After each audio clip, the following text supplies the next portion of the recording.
Meus irmãos, vamos abrir a Bíblia em Lucas, capítulo 10. Lucas 10, nós leremos do versículo 1 até o versículo 24. Acompanhe a leitura. Depois disto, o Senhor designou outros 70 e os enviou de dois em dois para que procedessem em cada cidade e lugar aonde ele estava para ir. O precedessem. E lhes fez a seguinte advertência: a seara é grande, mas os trabalhadores são poucos. Rogai, pois, ao Senhor da seara que mande trabalhadores para a sua seara. Ide, eis que eu vos envio como cordeiros para o meio de lobos. Não levais bolsas, nem alforge, nem sandálias, e a ninguém saudeis pelo caminho. Ao entrardes numa casa, dizei antes de tudo: paz seja nesta casa. Se houver ali um filho da paz, repousará sobre ele a vossa paz. Se não houver, ela voltará sobre vós. Permanecei na mesma casa, comendo e bebendo do que eles tiverem, porque digno é o trabalhador do seu salário. Não andeis a mudar de casa em casa. Quando entrardes numa cidade e ali vos receberem, comei do que vos for oferecido. Curai os enfermos que nela houver e anunciai-lhes: a vós outros está próximo o reino de Deus. Quando, porém, entrardes numa cidade e não vos receberem, saí pelas ruas e clamai: até o pó da vossa cidade, que se nos apegou aos pés, sacudimos contra vós outros. Não obstante, sabei que está próximo o reino de Deus. Digo-vos que naquele dia haverá menor rigor para Sodoma do que para aquela cidade. Ai de ti, Corazim, ai de ti, Betsaida, porque se em Tiro e em Sidom se tivessem operado os milagres que em vós se fizeram, há muito que elas se teriam arrependido, assentadas em pano de saco e cinza. Contudo, no juízo haverá menos rigor para Tiro e Sidom do que para vós outras. Tu, Cafarnaum, elevar-te-ás porventura até o céu? Descerás até o inferno. Quem vos der ouvidos, ouve-me a mim, e quem vos rejeitar, a mim me rejeita. Quem, porém, me rejeitar, rejeita aquele que me enviou. Então regressaram 70, possuídos de alegria, dizendo: Senhor, os próprios demônios se nos submetem pelo teu nome. Mas ele lhes disse: eu via Satanás caindo do céu como um relâmpago. Eis aí vos dei autoridade para pisar de serpentes e escorpiões, e sobre todo o poder do inimigo, e nada absolutamente vos causará dano. Não obstante, alegrai-vos, não porque os espíritos se vos submetem, e sim porque o vosso nome está arrolado nos céus. Naquela hora, exultou Jesus no Espírito Santo e exclamou: graças te dou, ó Pai, Senhor do céu e da terra, porque ocultaste estas coisas aos sábios e instruídos, e as revelastes aos pequeninos. Sim, ó Pai, porque assim foi do teu agrado. Tudo me foi entregue por meu Pai. Ninguém sabe quem é o Filho, senão o Pai, e também ninguém sabe quem é o Pai, senão o Filho e aquele a quem o Filho quiser revelar. E voltando-se para os seus discípulos, disse-lhes particularmente: bem-aventurados os olhos que veem as coisas que vós vedes, pois eu vos afirmo que muitos profetas e reis quiseram ver o que vedes e não viram, e ouvir o que ouvis e não ouviram. Oremos. Senhor Deus Todo-Poderoso, nós te agradecemos pela tua palavra, porque ela é perfeita e ela nos ensina sobre o Senhor. Que o teu Espírito nos ensine, que ele nos abra os olhos e os ouvidos e aplique a palavra ao nosso coração, de maneira que não saiamos daqui apenas com conceitos, mas saiamos transformados, mais parecidos com Cristo Jesus, para glorificarmos ao teu nome. É em nome de Jesus que te pedimos. Amém. Meus irmãos, quando eu tinha 18 anos, eu tive que comparecer diante do exército. Fui convocado para comparecer diante deles. E isso é algo que todo homem brasileiro, pelo menos, tem que fazer. Quem aqui já tem mais de 18 anos teve que fazer. Alguns estão quase tendo que fazer isso e têm algum medo dessa questão. Outros já passaram por isso há muito tempo. Outros, inclusive, estiveram no exército servindo e se alegraram com isso. Mas é muito comum que as pessoas tendam a ir para o que eu passei, de ter medo de ir para o exército, ter medo de ficar lá e sem saber direito o que é que vai acontecer, se vai ser uma situação boa ou não. Mas aqui eu quero fazer duas comparações interessantes. Quando nós olhamos para a vida do discípulo de Cristo, nós temos que perceber que nós não temos a opção de sermos ou não pessoas que anunciam o Evangelho. Porque como discípulos de Cristo, somos convocados a anunciar o Evangelho. E se nós somos convocados para nos apresentar diante do exército com algum medo, com algum temor ou com alguma maneira de buscar uma desculpa para não fazer isso, devemos fazer totalmente o oposto quando se trata do Evangelho. Devemos fazer o que o nosso Senhor nos convoca a fazer com toda alegria e disposição. Assim, quando olhamos para esse texto, nós aprendemos que os discípulos de Cristo são convocados a anunciar o Evangelho. Anunciar o Evangelho com uma urgência e amor sacrificial. Anunciar o Evangelho tendo também noção de que nós temos que falar da condenação. Anunciar o Evangelho se alegrando pelos motivos corretos e anunciar o Evangelho confiando na soberania de Deus. Como discípulos de Cristo, somos convocados a anunciar o Evangelho. Olhem aí os versículos iniciais. Quando nós vemos a expressão depois disto, é porque nós estamos vendo aqui um relato na narrativa, uma coisa acontecendo depois da outra. Aqui, o que nós temos, essa referência provavelmente se diz respeito à viagem que Jesus queria fazer e que ele fez para Jerusalém, conforme os versos finais do capítulo 9. Temos outra coisa para entender. Por que que agora ele fala que o Senhor designou outros 70? Aqui nesse texto é dito que 70 homens foram enviados para anunciar o reino de Deus, mas é dito também outros 70. Outros, porque os 12 apóstolos já haviam sido enviados para fazer essa mesma coisa. Inclusive, nós conseguimos comparar os textos e ver uma similaridade muito grande nas ordens que os apóstolos tinham e que os 70 discípulos aqui tinham a respeito de anunciar o Evangelho. Isso nos mostra a universalidade da obrigação de anunciar o Evangelho. Tanto os apóstolos como os cabeças, os líderes ali representantes, como os outros discípulos, dos quais nós nem sabemos o nome, são convocados a anunciar o Evangelho. E como eles devem fazer isso? Esses versos iniciais vão nos mostrar que eles deveriam fazer isso com muita urgência e amor sacrificial. Continuem observando o texto comigo. Versículo 2 diz assim: E lhes fez a seguinte advertência. Jesus fez a advertência. A seara é grande, mas os trabalhadores são poucos. Rogai, pois, ao Senhor da seara que mande trabalhadores para a sua seara. Notem que quando Jesus está falando com as pessoas que estão lhe ouvindo, ele sempre falava numa linguagem que era muito comum a elas, que elas conseguiam entender facilmente. Talvez nós que moramos numa cidade grande como São Paulo, não entendamos logo de cara coisas que vemos nas Escrituras por causa disso, porque estamos olhando para um contexto diferente do nosso. Mas quando Jesus fala aqui, ele fala com agricultores, ele fala com pessoas que estão acostumadas a entenderem a ideia de semear, a ideia de seara.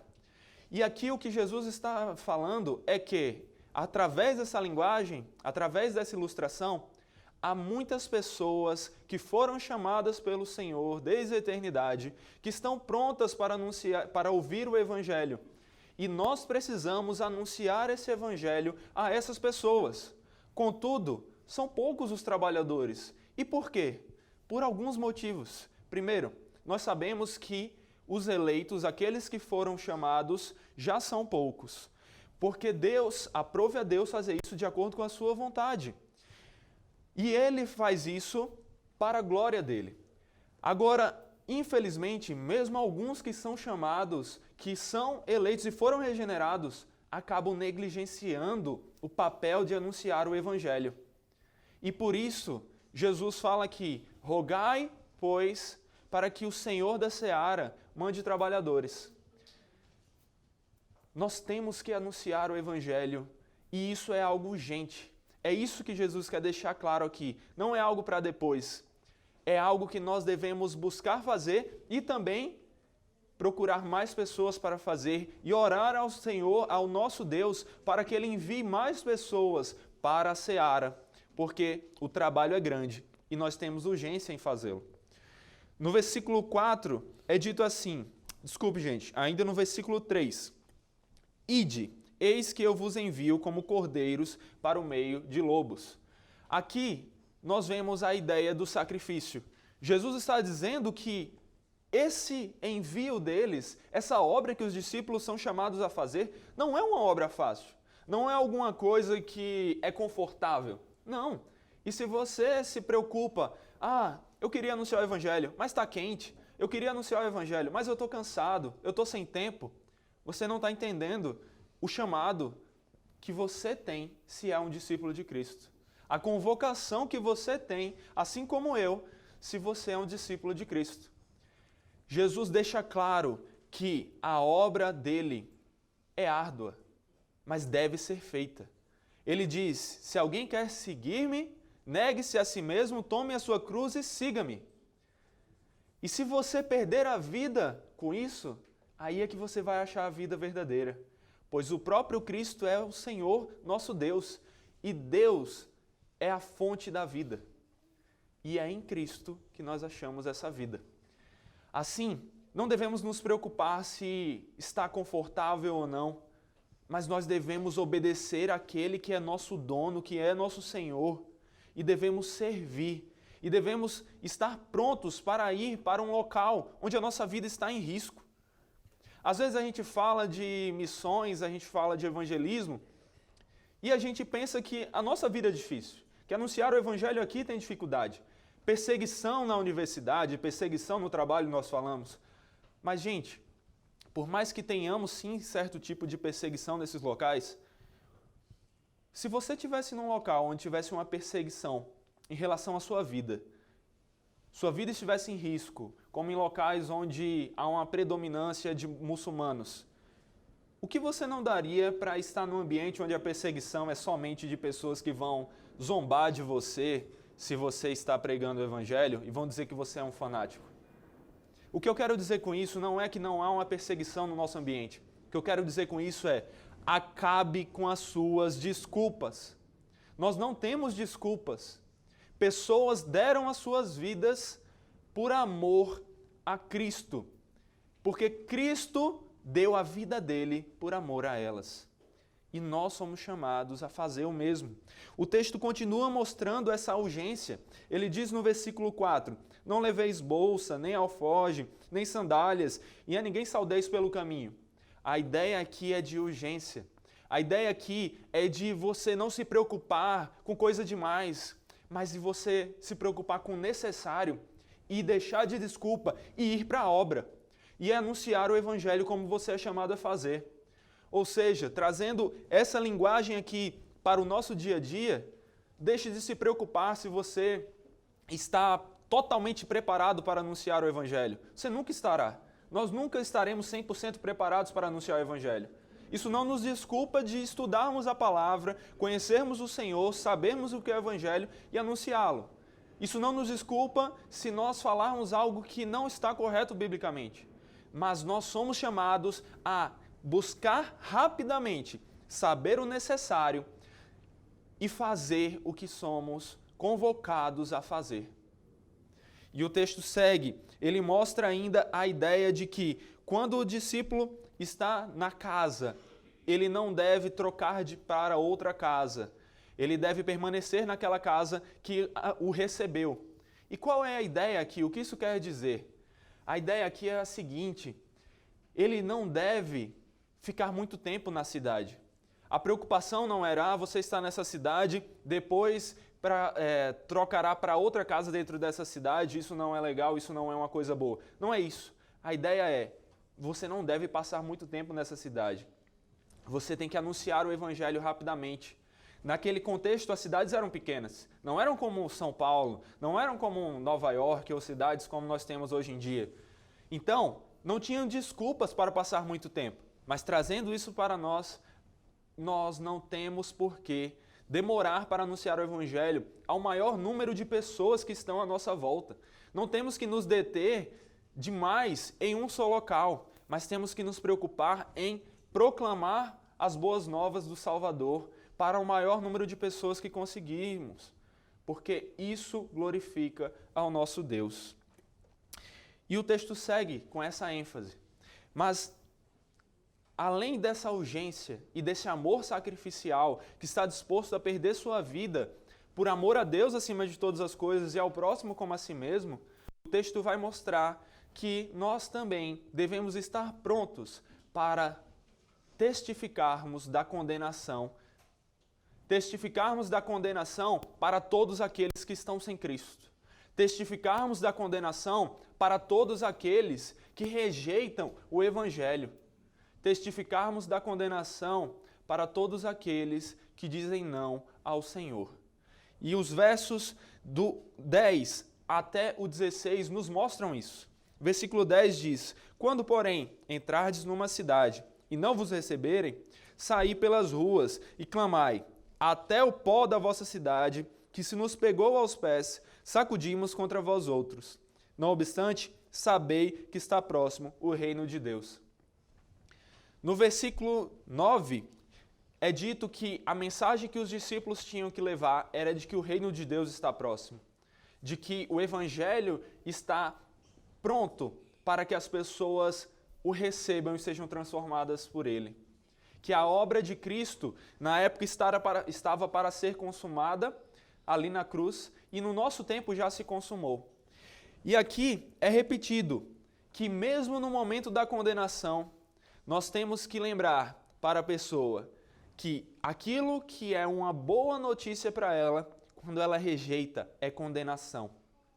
Não existe meio campo, não existe muro, ninguém está em cima do muro. A pessoa, todo ser humano já nasce pecador. Não pense que seu bebê é um anjinho. Ele pode ser lindo, fofinho, maravilhoso, mas ele nasceu pecador, assim como nós. É isso que a Bíblia declara.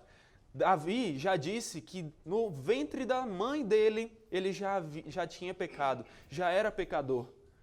Porque o pecado, ele já vem do nosso representante, que é Adão. E é por isso que todo ser humano já nasce na condenação. Mas há uma solução. E essa solução não são as nossas boas obras, mas as obras de Cristo, que ele realizou perfeitamente para todos aqueles que ele elegeu desde a eternidade. Assim, todos aqueles que rejeitam essas boas novas continuam no local de condenação, continuam prontos para receber a ira de Deus. Mas aqueles que aceitam, esses sim, são protegidos pelo escudo que é o nosso Senhor Jesus, que recebeu a ira no nosso lugar. Mas nós não devemos ter medo, nós não devemos temer, anunciar o Evangelho para as pessoas e quando ouvimos uma rejeição, dizer, sinto lhe dizer, mas é a condenação que lhe aguarda. Porque sem Cristo só resta condenação. O texto nos dá uma ênfase, não é de simplesmente, o Evangelho é esse. O texto nos dá uma ênfase de, o Evangelho é esse.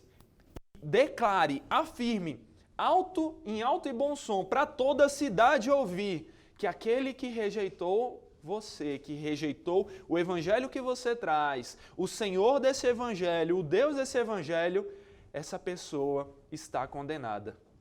É isso que o texto declara.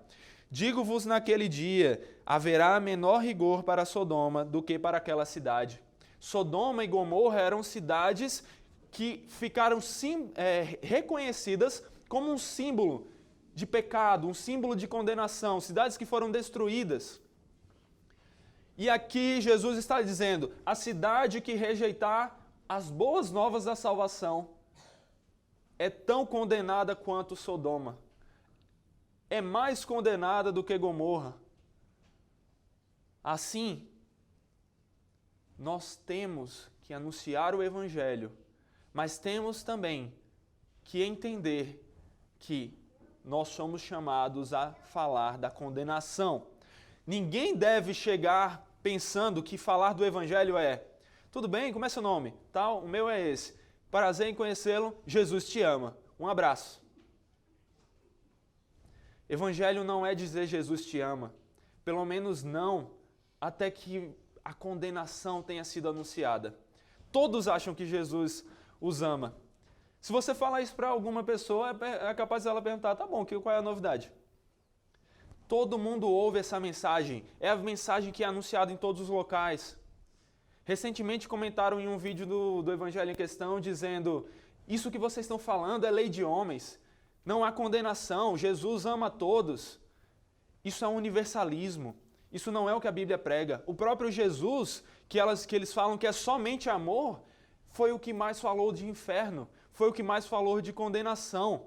A condenação é real, porque a mensagem do nosso Senhor é real. Há salvação? Há, mas somente por Jesus Cristo. E quem fica dizendo que Jesus é amor e deixa de entender o que é o Evangelho, na verdade, só quer uma desculpa para poder continuar nos seus pecados e achar que no final vai ter sua cabeça alisada. Mas só restará condenação para aqueles que rejeitam o Evangelho. E isso é um aviso para todos nós aqui, e também um aviso que nós somos convocados a dar a todos aqueles que ouvem da nossa boca o Evangelho. E o texto continua mostrando que nós devemos anunciar o Evangelho nos alegrando pelos motivos corretos. Observem agora o versículo 17. Então regressaram 70, possuídos de alegria, dizendo: Senhor, os próprios demônios se nos submetem pelo teu nome. Olha que coisa. Eles foram chamados para anunciar o Evangelho, para anunciar que o reino estava próximo. Mas vocês notaram que eles chegaram falando que demônios se submetiam a ele, ao invés de falar: nossa, muitas pessoas entenderam a tua mensagem e querem te servir, querem te conhecer, querem te adorar. Os discípulos chegaram alegres pelos motivos errados. Que os demônios se submetem pela autoridade do nome de Cristo é uma coisa boa? Claro que é. Cristo é soberano sobre tudo. Quando os demônios, quando pessoas endemoniadas encontravam Cristo, elas eram as primeiras a declarar que Ele era Deus, que Ele era poderoso, que Ele era soberano. Devemos nos alegrar quando pessoas são libertas da escravidão, do pecado, libertas dos demônios? Claro que sim. Demônios podem influenciar, podem trabalhar na vida de uma pessoa? Podem. É claro que não é tão comum como acontece nas igrejas da televisão por aí. Não é um reality show. Mas acontece, principalmente nos locais onde o Evangelho ainda é pouco conhecido. Assim, nós somos chamados a anunciar o Evangelho e ver, inclusive, coisas assim acontecendo. O poder da destruição sendo destruído pelo próprio Salvador. Mas o que nós temos que entender é que a ênfase não é demônio. A ênfase não é entrevistar o capeta. A ênfase é anunciar o Evangelho que liberta pessoas da escravidão do pecado, para que elas adorem ao Salvador, que merece toda a glória, toda a exaltação. É isso que nós somos convocados a fazer. E nos alegrarmos pelos motivos corretos. Nos alegrarmos não porque nós estamos fazendo uma obra bonita, mas porque pessoas estão sendo transformadas pela obra que o nosso Senhor Jesus fez. Somos chamados para nos alegrarmos quando vemos a glória do Senhor. Quando vemos pessoas adorando ao Senhor, reconhecendo que Ele é o Rei da Glória. Somos chamados para anunciar esse Evangelho e nos alegrarmos com Ele. Mas somos chamados também a nos alegrarmos, inclusive, quando ouvimos uma rejeição ou quando ouvirmos um sim. Não pense que você tem que convencer a pessoa por A mais B quando anuncia o Evangelho. Você anuncia o evangelho da maneira mais clara possível, da maneira mais fiel. Mas seu trabalho não é convencer, seu trabalho não é converter. Você não deve estar pensando, nossa, eu já converti tantas pessoas. Você não converteu ninguém. Eu não converti ninguém. Ninguém converte outra pessoa. Mas o Espírito Santo, trabalhando no coração dos eleitos, regenera e salva. Assim, somos chamados a anunciar o Evangelho confiando na soberania de Deus. Esse é o último ensino que esse texto vai nos trazer, porque ele vai mostrar que, tanto no sim como no não, é vontade do Senhor, porque Ele é soberano. Jesus não está batendo na porta e pedindo, por favor, estou com frio, me deixe entrar. Por mais que vídeos assim estejam espalhados pela internet e sejam bonitinhos em algum sentido, são totalmente errados e por isso são feios, por isso são horríveis, por isso não devem ser compartilhados, mas devem ser corrigidos pela mensagem verdadeira de que tem um Deus soberano, encarnado, que nos salvou e que Ele é que precisa ouvir o nosso chamado, não nós que precisamos ouvir o chamado dele. Se alguém tem que bater na porta, se alguém está com frio, se alguém está sofrendo, somos nós, que somos miseráveis, que estamos na condenação. Mas quando o nosso Senhor Jesus abre a porta para que entremos e ceiemos com Ele, nós temos a graça da salvação. Se alguém tem que clamar pela salvação, somos nós, porque Deus é soberano. Observem o texto, versículo 21. Naquela hora, exultou Jesus no Espírito e clamou, graças te dou, ó Pai, Senhor do céu e da terra, porque ocultaste essas coisas aos sábios e instruídos, e as revelastes aos pequeninos. Sim, ó Pai, porque assim foi do teu agrado. O texto mostra que mesmo aquelas pessoas que se acham sábias aos seus próprios olhos, ou que são reconhecidas como sábias, muitas vezes não reconhecem o Evangelho, não entendem a mensagem da salvação, e por isso elas são menores do que aquela criança que conhece o Evangelho, que entende o Evangelho, aquele analfabeto que entendeu o Evangelho. No reino de Deus, os grandes não são aqueles que se reconhecem como grandes e que muitas vezes são reconhecidos como grandes, mas são aqueles que o Senhor reconhece como grandes. São aqueles que o Senhor se agrada, aqueles que o Senhor capacita a viverem para a sua glória. E isso mostra a soberania de Deus, porque mesmo o mais capacitado dos homens, sem a graça de Deus, não entende o que é o Evangelho. E até o mais simples de todos eles entende o Evangelho e é transformado por ele quando Deus age no seu coração, quando o Espírito Santo o transforma e ele entende a salvação que há no Filho, que há em Jesus Cristo. Versículo 22. Tudo me foi entregue por meu Pai. Ninguém sabe quem é o Filho, senão o Pai, e também ninguém sabe quem é o Pai, senão o Filho, e aquele a quem o Filho quiser revelar. O Senhor Jesus é aquele que decide revelar a salvação, que decide revelar que há um Deus soberano, que há um Deus maravilhoso, mas que há um Deus justo e que o único meio de pecadores, de pessoas que quebraram a lei, serem salvas, é se agarrando em Cristo, naquele que a salvou. Deus é soberano na salvação. E os versículos continuam.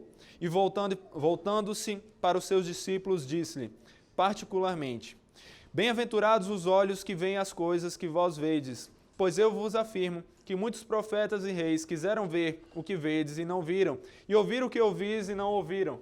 Assim, bem-aventurados são os nossos olhos e os nossos ouvidos, porque nós temos como observar a palavra revelada, temos como ouvi-la no domingo na pregação, temos como ouvi-la na escola dominical, temos como ouvi-la e devemos ouvi-la também durante a semana, nos nossos estudos, porque essa é a palavra de Deus que foi revelada, um mistério que estava oculto, que nos alcançou, que nós olhemos para esse Evangelho, que o Senhor Jesus nos revelou da maneira que foi do seu agrado e vivamos para a glória dele, obedecendo a ele.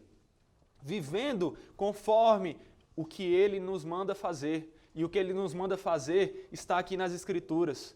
Não está em algum local que você vai tentar desvendar. Não tente desvendar qual é a vontade de Deus para a sua vida. Não fique procurando saber se você deve casar com aquele ou com outro, se aquele trabalho é o melhor ou o outro, se aquela universidade é melhor ou a outra.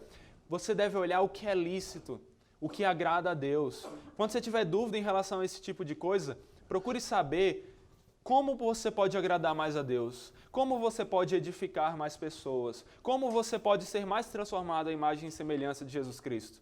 E faça tudo isso à luz das Escrituras. E assim você estará agindo de acordo com a vontade de Cristo, de acordo com a vontade de Deus e para a glória dele. Mas observe que todos os discípulos de Cristo são convocados a anunciar o Evangelho. Você é um discípulo de Cristo? Você se considera um discípulo de Cristo? Você tem anunciado o Evangelho? As pessoas lhe conhecem como alguém que fala do Evangelho? Ou você tem colocado empecilhos? Estou sem tempo, não sei falar, sou tímido. Nada disso é desculpa. Nós somos como mendigos que temos que anunciar que há comida, que achamos comida para os outros mendigos que estão à nossa volta. Nós não devemos esperar demais para fazer isso, porque a obra é urgente. A seara é grande, mas os trabalhadores são poucos. Devemos correr para anunciar o Evangelho com aquilo que é o necessário. Devemos estudar e nos capacitar para fazer isso. Mas não devemos ficar esperando escrever uma teologia sistemática, um livro sobre teologia, para depois dizermos, agora eu sei do Evangelho, agora eu estou pronto para anunciá-lo. Não. Aprenda o que é a mensagem que lhe salvou. Se você não sabe o que é o Evangelho para falar para outra pessoa, como você sabe que você foi salvo pelo Evangelho? Aprendamos o que é o Evangelho, anunciemos o Evangelho, vivamos o Evangelho para a glória de Deus. E essa mensagem é para que anunciemos aos outros e é para que recebamos. Se você ainda não entendeu o Evangelho, se você ainda não é um discípulo de Cristo, corra, bata na porta dele em oração, busque a Ele por meio da palavra. Seja salvo por esse Evangelho, viva conforme a vontade do Senhor e anuncie esse Evangelho para outros também. Oremos, meus irmãos. Senhor, nós somos pecadores. Sem Ti nós estamos condenados, só nos resta condenação, porque pecamos contra Ti, desobedecemos a Tua lei. Mas nós Te agradecemos porque o Senhor revelou o Teu Evangelho aos Teus servos. Teus servos foram fiéis e anunciaram Teu Evangelho. E esse Evangelho chegou aos nossos ouvidos e nos alcançou. Senhor, que vivamos conforme esse Evangelho, que entendamos de maneira transformadora esse Evangelho. Que preguemos esse Evangelho a todo momento, para todas as pessoas, a tempo e a fora de tempo. Que não esperemos oportunidades perfeitas para pregar o Evangelho, mas que entendendo a urgência, que criemos oportunidades para fazer isso. Que todo momento seja um momento para pensarmos em como anunciar o Teu Evangelho. No ônibus, Senhor, enquanto estamos do lado de alguém, no trabalho, na faculdade, na escola, na família, que nossas conversas sejam temperadas pela Tua palavra e que assim, Senhor, Teu Evangelho seja revelado pela nossa vida, que isso seja natural para nós, que não seja um bicho de 7 cabeças, mas que seja algo natural. Se somos cristãos, devemos viver como o Senhor e devemos falar da Tua vida para outras pessoas. Isso deveria ser algo natural para nós. Assim como para um peixe natural é nadar, para nós cristãos, natural deve ser viver e anunciar o teu evangelho. Que assim vivamos para a tua honra e tua glória. Em nome de Jesus. Amém.